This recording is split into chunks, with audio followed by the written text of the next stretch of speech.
দর্শক, আমরা এখন আছি ইসলামী বিশ্ববিদ্যালয় ডেভেলপমেন্ট স্টাডিজ বিভাগে। এখানে নির্বাচন হচ্ছে, সিআর নির্বাচন। আপনারা দেখছেন যে এখন নির্বাচনের টানটান উত্তেজনা চলতেছে আমাদের।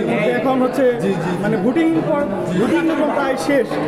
প্রিয় আশিক ভাই ভোটের জন্য টোকেন নিচ্ছে। টোকেন নেওয়ার পরে প্রিয় আশিক ভাই আমার কি করবে, সে হচ্ছে প্রিয় নেতা।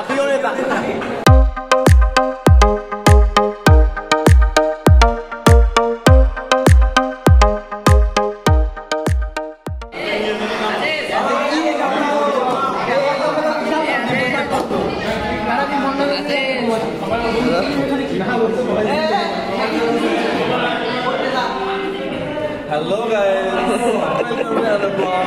কেমন আছেন আপনারা?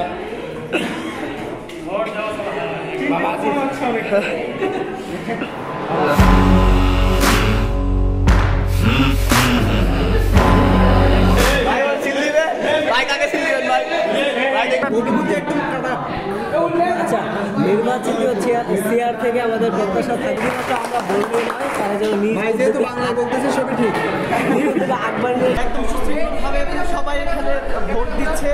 আজকে সকাল থেকে মূলত আমাদের এই ভোট গ্রহণ শুরু হয়েছে এবং এখন আমরা আপনাদের সাথে একজন প্রার্থীর অনুভূতি শেয়ার করব। আমাদের সামনে রয়েছে আমাদের ডেভেলপমেন্ট স্টাডিজ বিভাগের সিআর পদপ্রার্থী রেজওয়ান ইসলাম। এখন আমরা তার মতামত শুনছি। প্রথমত আমি জোরে বলো। সবার যে মতামত সেগুলো আমাদের সহপাঠীদের মধ্যে উপস্থাপন করব, একটা সঠিক মতামত আনার চেষ্টা করব। এরপরটা আমরা আরেকটু সিআর পদপ্রার্থীর মতামত শুনবো। আমাদের সামনে এখন রয়েছে আমাদের আজকের সিআর পদপ্রার্থী আসিফ মাহমুদ। এখন আমরা তার মতামত। আমার প্রতিশ্রুতি আপনারা যেটা চাবেন আমি সেটাই। আমার কোনো ইশতেহারা নাই, আমার ইশতেহারা আপনারা যেটা চাবেন সেটাই আমার ইশতেহারা। খুবই সুন্দর কথা।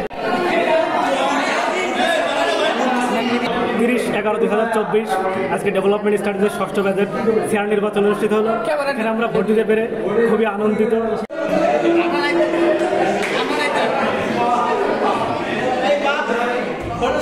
আসিফ ভাইয়ের চরিত্র ফুলের মতো পবিত্র।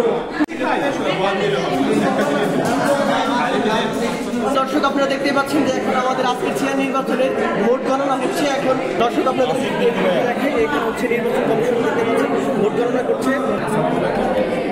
আজকে দীর্ঘ প্রতীক্ষার পর 22টি সিআর নির্বাচনের কাঙ্ক্ষিত ফলাফলের মুহূর্তে আমরা গণনা শেষ করে ফেললাম। এখন আমাদের টোটাল গণনাটা হচ্ছে, দেন আমরা প্রার্থী কে কত ভোট পাচ্ছে, কতটা ভোট হয়েছে সেটা আমরা এখন জানান দেব।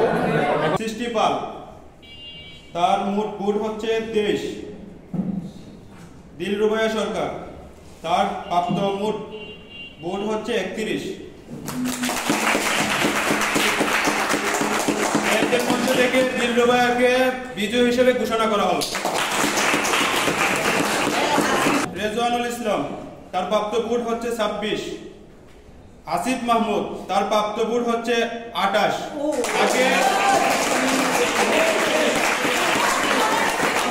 হাড্ডাহাড্ডি লড়াই হয়েছে আসিফ মাহমুদ এবং রিজওয়ানের মধ্যে।